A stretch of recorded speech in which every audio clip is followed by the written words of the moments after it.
Hello, Sagittarius, Sun, Moon, Rising, and Venus signs. Kamusta kayo?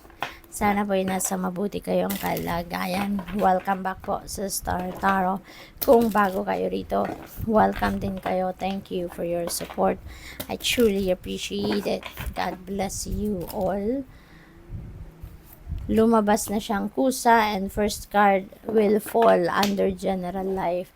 Kaya ito yung general life na message ninyo, which is Emperor energy, and this is really very good whether sa relationship ito, whether sa pamilya, whether sa money, career, and finances. It doesn't matter. This is about stability.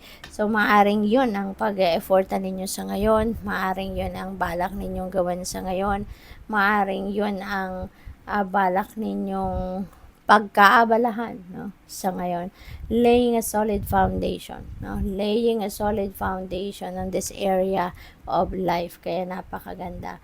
At isa pa, no, Sagittarius, pwedeng ang iba sa inyo dito, maganda kasi pwedeng ma-promote na kayo, pwedeng ma-promote kayo into a leadership role, baka magiging manager kayo, baka magiging supervisor, boss, no, ganon.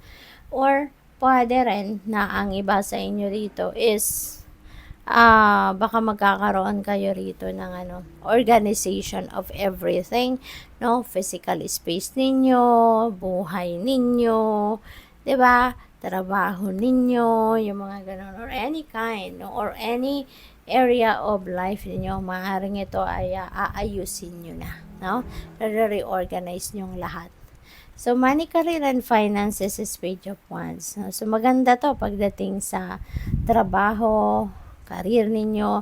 Kasi you are eyeing something dito na siguro matagal nyo na tong pinabantayan, matagal nyo na tong hinahanap, matagal nyo na tong hinihintay na magkaroon kayo ng ganitong klaseng oportunidad. Na pwedeng trabaho, career, or negosyo. So, pwedeng ito na yun sa ngayon, no? Ang dadating. Kaya, this is very exciting because this could be something that you've been waiting for, 'di ba? Baka ano to, baka trabaho ito or career opportunity wherein talagang ito yung gusto mong gawin. This is what your passion is. This is what you want to do. Kaya, exciting siya. No, exciting siya. You're going to be full of determination, fire in your heart na gawin ito, simulan ito, i-embrace niyo ito na bagong opportunity na to.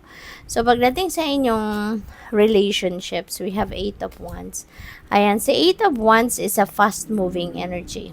Kaya, pwede rito na may mga whirlwind romance dito na pwedeng maganap para sa iba sa inyo, lalo-lalo na kung kayo ay single pa sa ngayon. Baka ngayon nyo lang ma-meet yung inyong person, baka ngayon nyo lang ma-meet yung mga tao na pwedeng soulmate ninyo, twin flame ninyo, or yung eternal love ninyo, baka ngayon ninyo makilala yan. And yun nga, no, magiging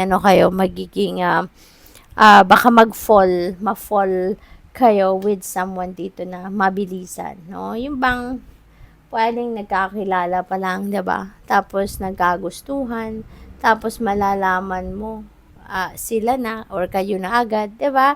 Baka may mga ganong ganap dito for some of you. There could be some travel as well dito na pwedeng gawin. May pupuntahan siguro kayo.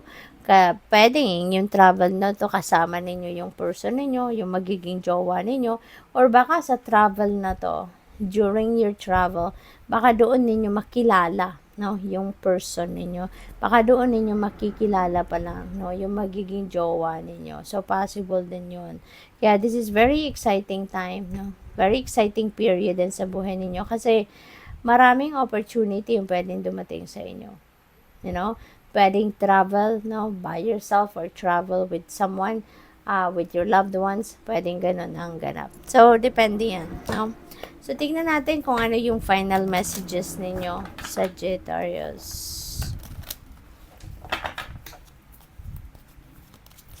We have regeneration. Ayan, this is rebirth, no? Meron ditong pagbabago. This could be a major change sa buhay ninyo na pwedeng gagawin ninyo sa ngayon. And this could be in different areas of life, no? Depende sa inyong sitwasyon.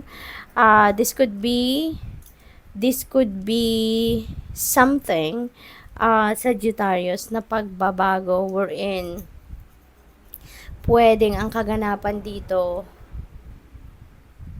pwedeng gustong-gusto ninyong baguhin, ano, ang situation na to. Pwedeng this is what you really want to change in your life.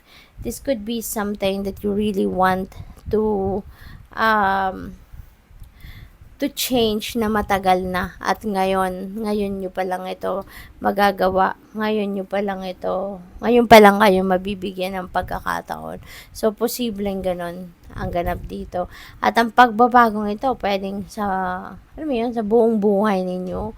Parang various areas of life, no? Pwedeng ganon. Kasi, parang bibigyan ninyo, parang overhaul ito na magaganap. Parang bibigyan ninyo ng pagbagong bihis, kumbaga, ang buhay, no? So, exciting.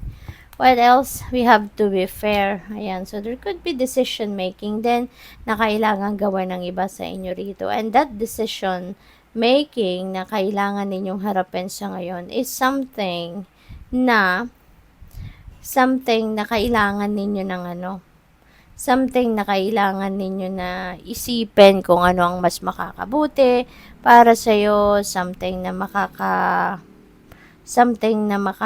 tawag dito, makaka-benefit, no, para sa iyo at sa mga tao sa paligid ninyo, mga taong involved sa buhay ninyo at this time. Okay? So, good luck. Thank you for watching. Love and light. Namaste.